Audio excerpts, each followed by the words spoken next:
essentially this pivotal moment is like a decision, like, do I want to learn from fear, pain, and suffering?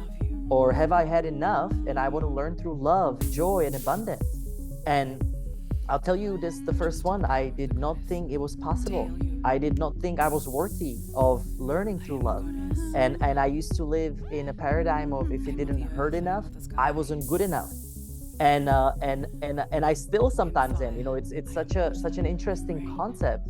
But I will tell you, the life really clears the minute you take your choices into your own hands, the minute that you decide that you're ready to be here, not just for yourself, but also for this ecosystem. And then also to know that there is plenty of you out there. We're not alone anymore. There's so many people that have woken up from this deep sleep that we were, prescribed by our society. And it's time to freaking move into this unified realms of existence.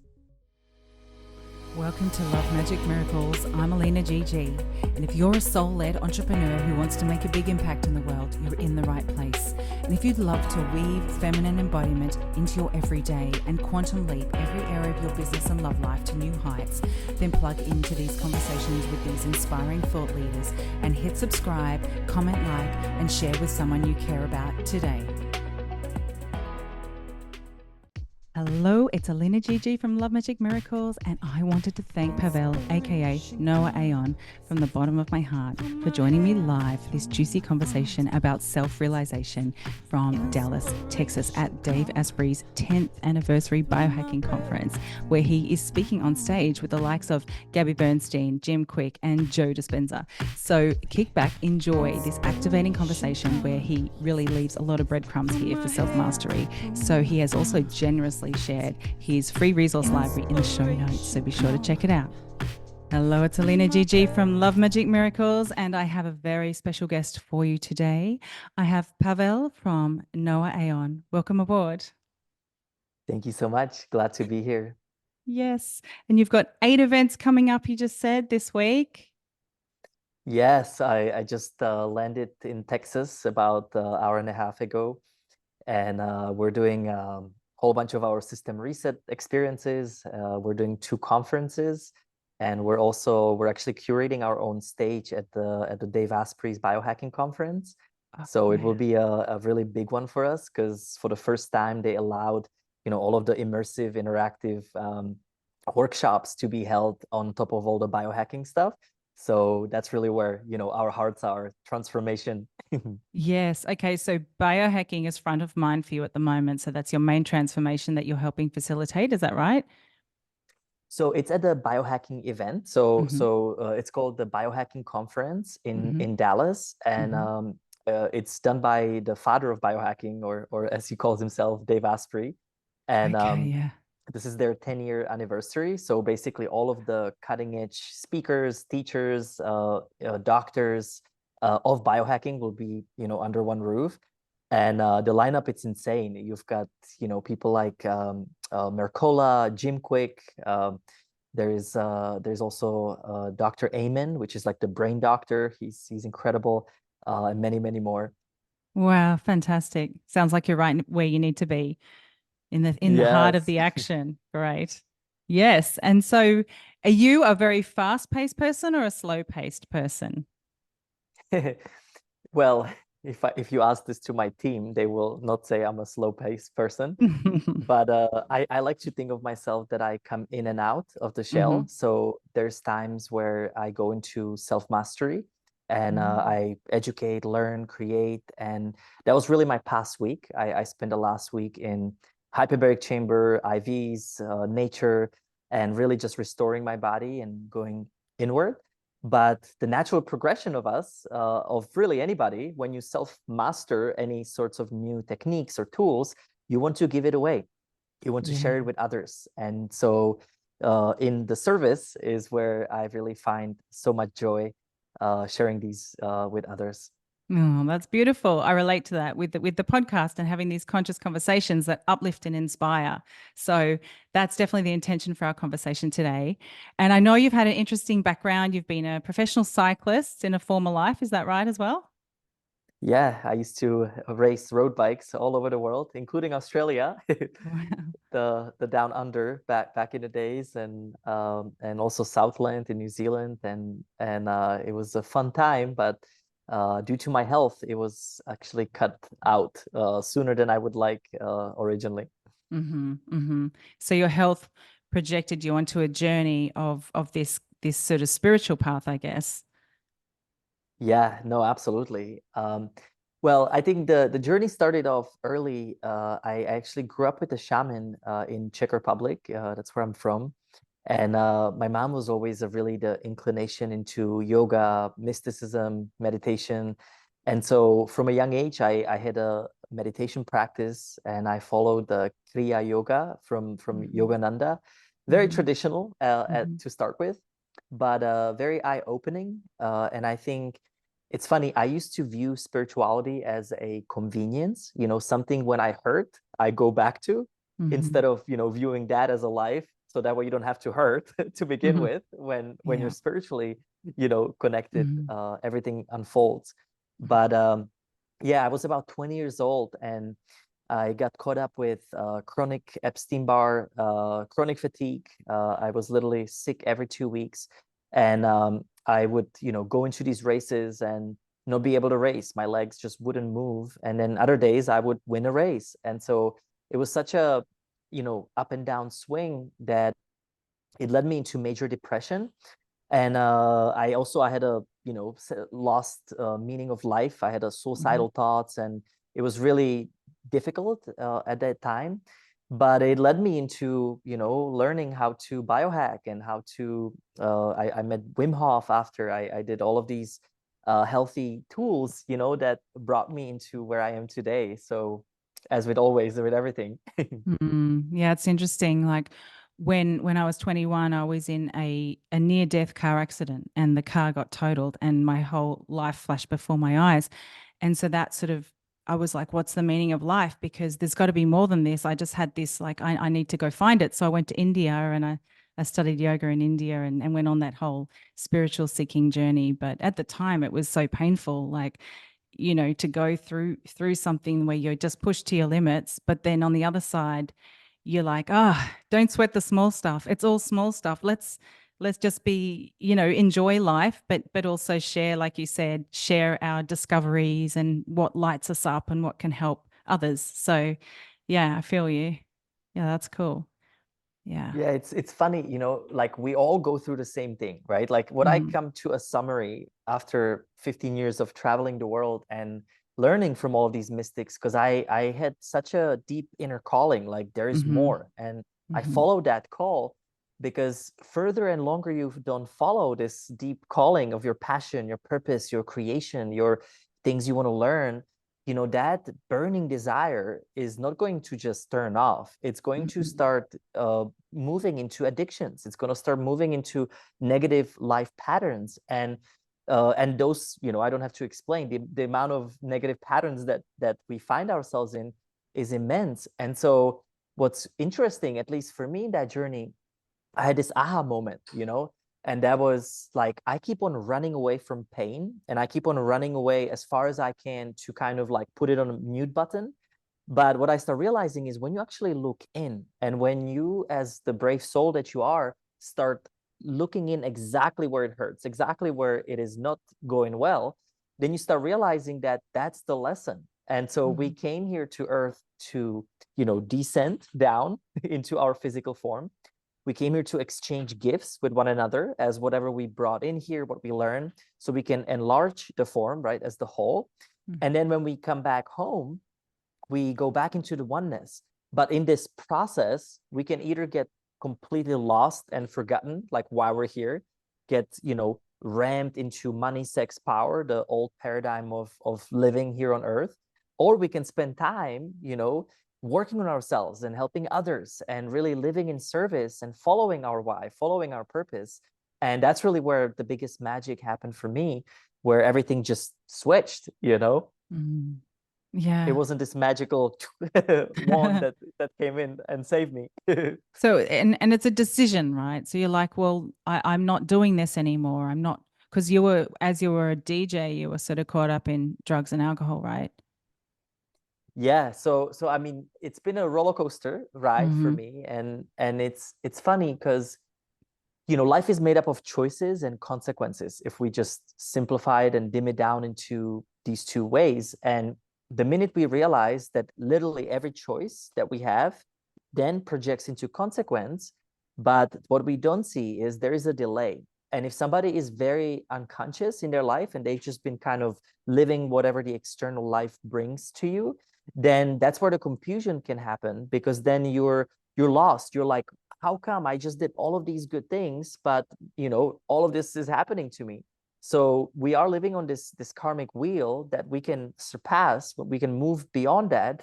But we have to clean up and re-see all of these choices and thoughts and words and actions that we have taken up until this point. And so, I always say there's a regenerative path or degenerative path. And it goes into the name that I came up with in a dark room, the NOA AON. It literally represents these two choices. And my whole life, I was playing ping pong, highs and lows and good days and bad days. And what I didn't realize is that, you don't have to live in this polarized state if you start choosing from what is for the greatest good of you and the whole. And so this is when the whole triple benefit came to a place. And I started asking that I want to have relationships and the way I spend time in a triple benefit. It benefits me, benefits another person, and also benefits the whole. So then when I start picking up all these choices, I start going backwards. When did I think low? When did I, think negatively? When and where did that come from? And slowly but surely, it starts slowing down that delay until I start literally readjusting in a real life. And that's kind of, what happens today for me is, life gives you an instant feedback, and it's constantly giving you feedback, whatever it's the way you think, who you meet, the situations you get to. And each time there's a perceivably negative situation, that's where we have to make the readjustments. That's where we got to look into it, surrender whatever is in there, and ask and also make the right choices to repair that. And when you get on the wheel of regenerative spiral, then all of a sudden, relationships amp up much higher. Your thoughts get very positive, and so you kind of move up into that spiral of going upwards. And when I was in the deepest, time, depression, and I was getting divorced, I lost all my finances in this block of my time. I literally kept on looking up. I kept on trusting that this will all change. This is here for me to fully integrate into the person that I am today.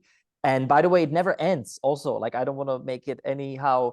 There is no mastery in anything, but the mastery of the path itself, that you're ready and open to keep on welcoming the growth and expansion, because the minute we stop growing, right, we stop living. And so that's my long 2 cents on choices and consequences. That's fantastic. Yeah, I like to say evolve or dissolve, like nothing stays the same. So pick one and go for it. Yeah, cool. And so you're a serial impact entrepreneur. And what does that mean? I guess I'm a recovering workaholic in a ways, but after cycling career, I put all of my effort into business. And for about 6 or 7 years, I was just all into scaling that part of my life. And, probably just like a lot of people, there's the societal norm, right? There's a societal norm of what success is, what happiness is. And I was following that. I thought that money's going to give me that. A lot of, back then I was opening Orange Theory fitness locations all over the country. And it was an incredible time. Don't get me wrong. I've learned so much. I was 22 years old when I opened the first one, which was, so young when I look back now. And I had no idea what am I doing, but I followed the franchise template. And within 6 months, I ended up being the fastest growing region, which was Georgia state in US. And then I ended up taking it to all of these other states, and it grew into this fitness empire with almost 100 locations under my belt. and about 500 employees that I was managing by the time I was 26 years old. And so again, right, like check, check, check, amazing, win, win, win. But I hit the same roadblock again, just like with cycling. I burned out. I was unhappy. I had everything that I thought that I wanted to have or needed to have. And I kind of bypassed the whole rat race of, like the game of finances. But then, it took away myself. It took away my marriage. It took away all of the things that really mattered to me, in today. And so, just like in the cycling age, it was the same, literally, I don't want to say mistake, but the same flow, just in a different format. And this is, by the way, a great, a wisdom that came to me from this. It doesn't matter what you do. It doesn't matter how you do it. It's all about what's your intent? What are you learning when you're moving into this? And if you haven't learned from the early stages, it's going to come right back at you in a different form from somebody else. So we really Yes. can't run away. No, that's true. That's true. Absolutely. Wow. That's inspiring. So with breath work, you do Wim Hof. Are there other types of breath work you do at your events? Yeah, so basically, here's the one thing I did do well. When I was entrepreneur, I would commit myself that every 3 months, I'm going to do something ridiculous, something out of my comfort zone, something that is going to help me expand. And a lot of it was at first like conscious business and self-management and tribal leadership. I was really intrigued by, all of that as well.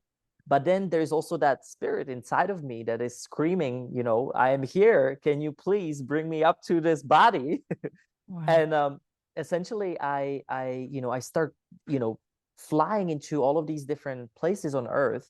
And anybody that had a solution, anybody that said, I know how to heal your mind, or I know how to heal the physical body, or I know how to master the relationships, I would book myself a flight and I would go through this retreat, workshop, seminar, whatever that activation was required. And then I would come back and I would bring all these tools. And so essentially, it wasn't until I went into darkroom for the first time about 8 years ago that it kind of all came into a place. And I finally had enough time to be in silence and solitude to be able to hear, what do I actually want and where am I going? What am I doing? And in that moment, that's when the NOA AON came about, the whole vision for what I'm doing today.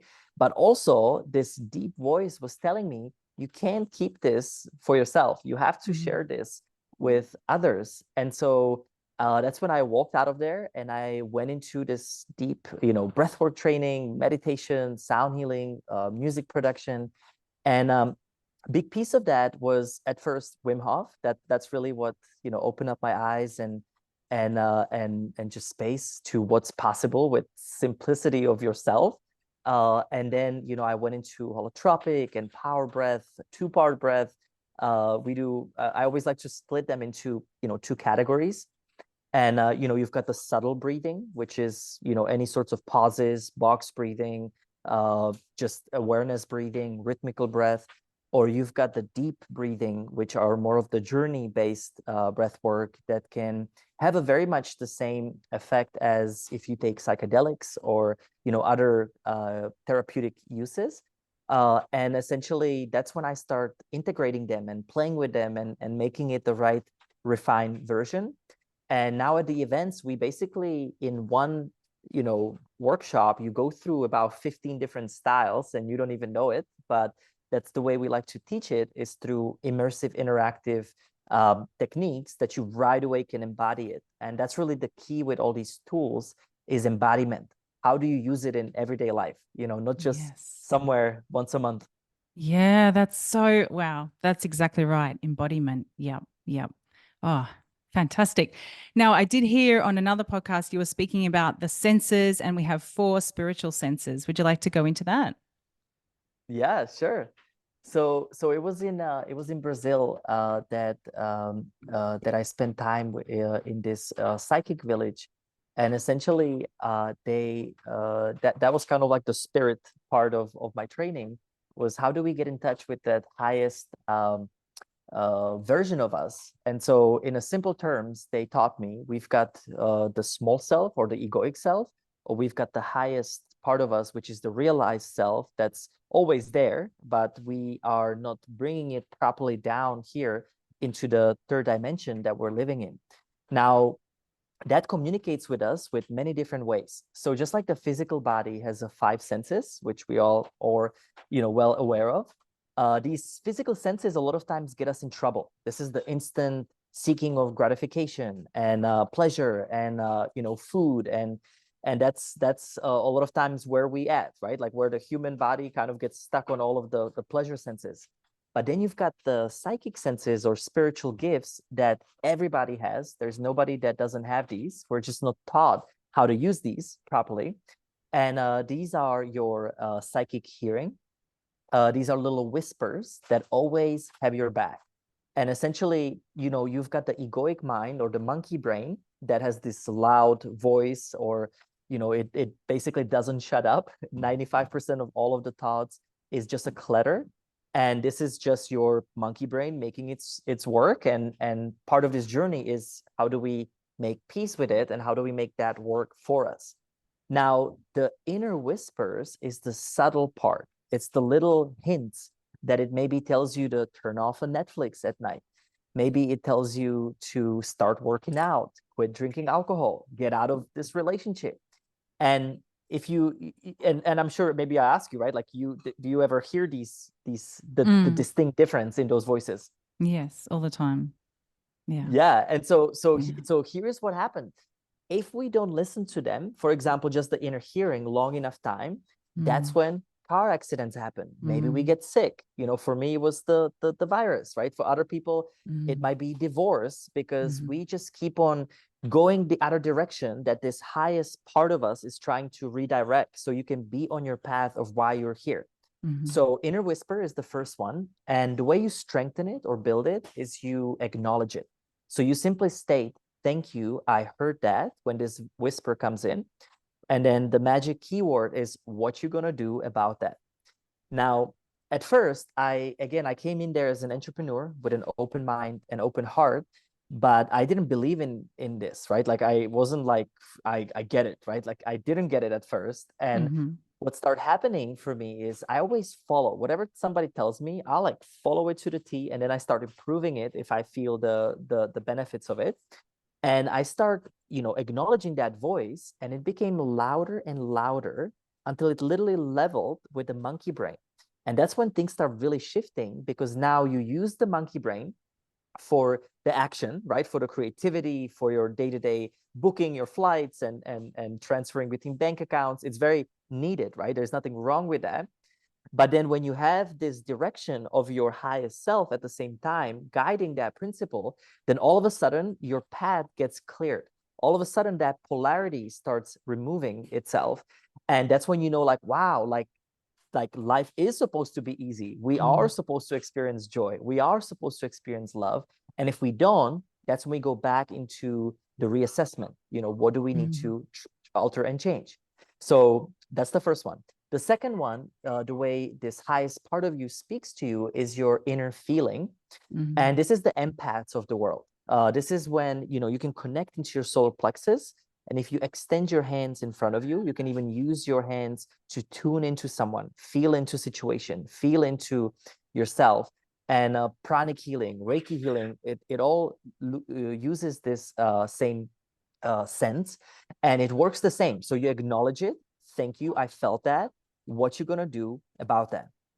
Now, the third one is your inner seeing. And this is the visionaries of the world. Or, let's say that you have an idea, right? That's a year from now. And maybe it's a new supplement line that's going to benefit, a great amount of people. You have this vision, you put it into the paper, you bring it into today, and then you follow that. It can also be, some people are prone to colors. Some people literally see auras and colors. And in our events, we see that a lot with the breath work, because it accelerates that.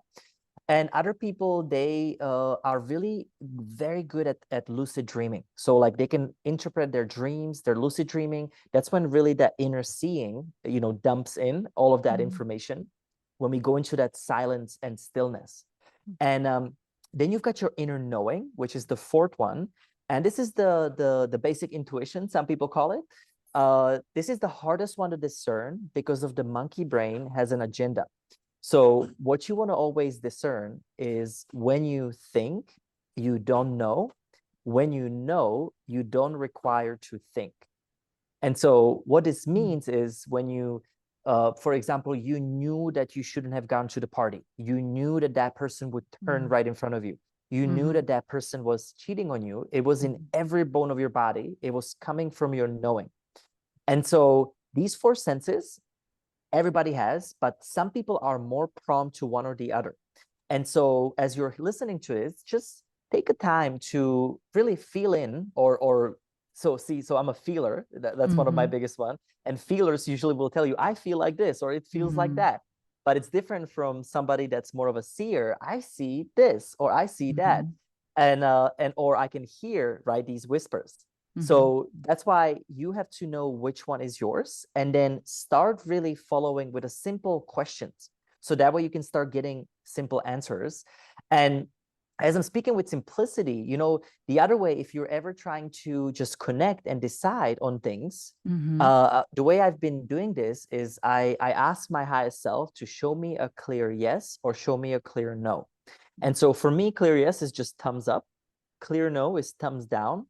And then I also ask, show me a clear neutral, because some decisions are neutral. There's not, you know, it's okay to do it either way, right? There's many different ways how you get to the same field of information.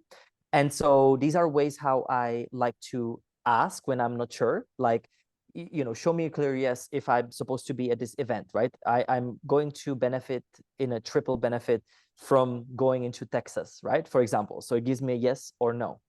And so what's crucial in this is this highest part of you is, this is you, like this is us, and it is literally screaming at us to talk to me, speak to me. And the way we build this is we speak to this, to yourself, as if it's your best friend. And so I created this beautiful relationship with all of creation, because everything is spirit, everything is energy, energy is everywhere around us. And everything has a consciousness. Everything has atoms and molecules. So there's nothing that is dead, so to speak. It's just in a different form. And so when you start realizing it, then you realize, and I had this epiphany not so long ago, that basically the way you live in a constant gratitude is you keep on acknowledging every single thing in front of you because it serves you as a reflection of you. And so it's a mind fuck part of me in that way. But when you even realize a computer, right, it's made up of all these little dots of things that make the computer, or your body is made up all of these cells that make the whole body. But each and every cell is individual consciousness, but also collective consciousness. And each and everything communicates with you. So more you start talking, questioning, asking, acknowledging, then you constantly live in this state of gratitude and abundance, because everything is abundant. It's all around you and inside you.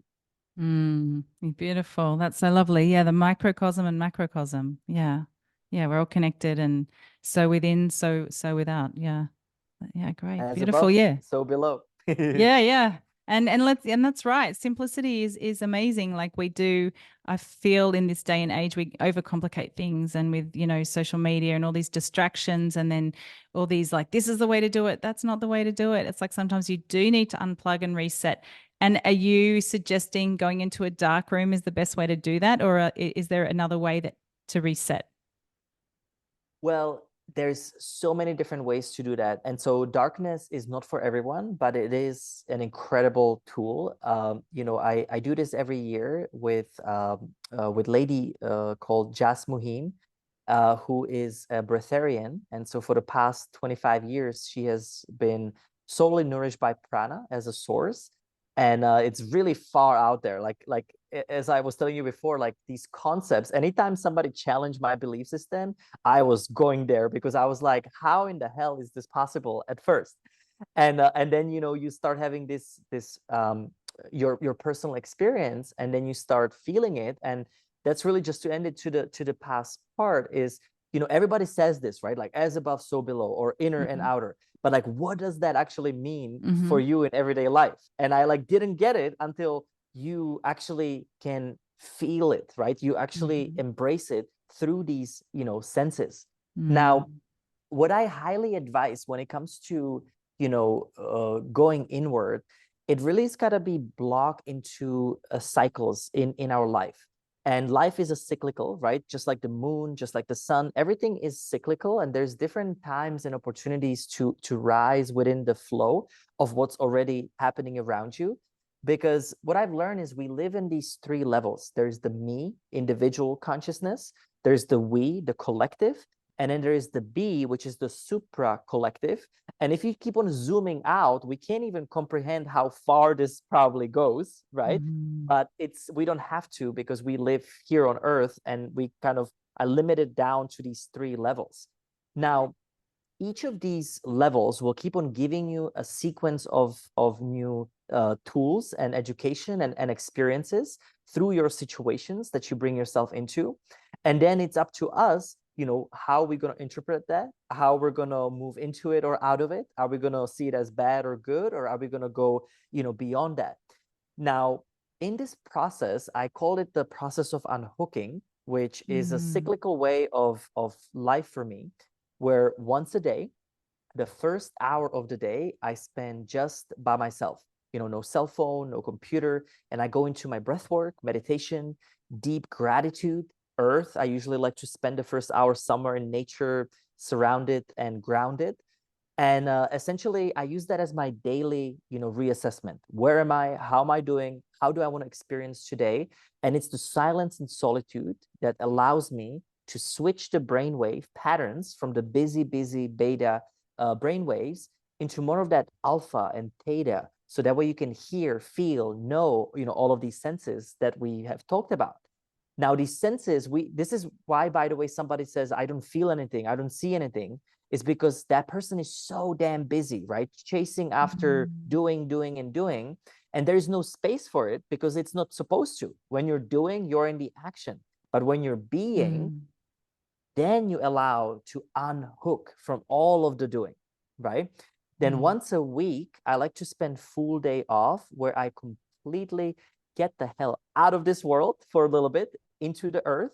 And I spend especially the first half of the day just by myself, where I reassess now the whole block of the week backwards and also forwards. So that way I know what's coming, what's ahead of me.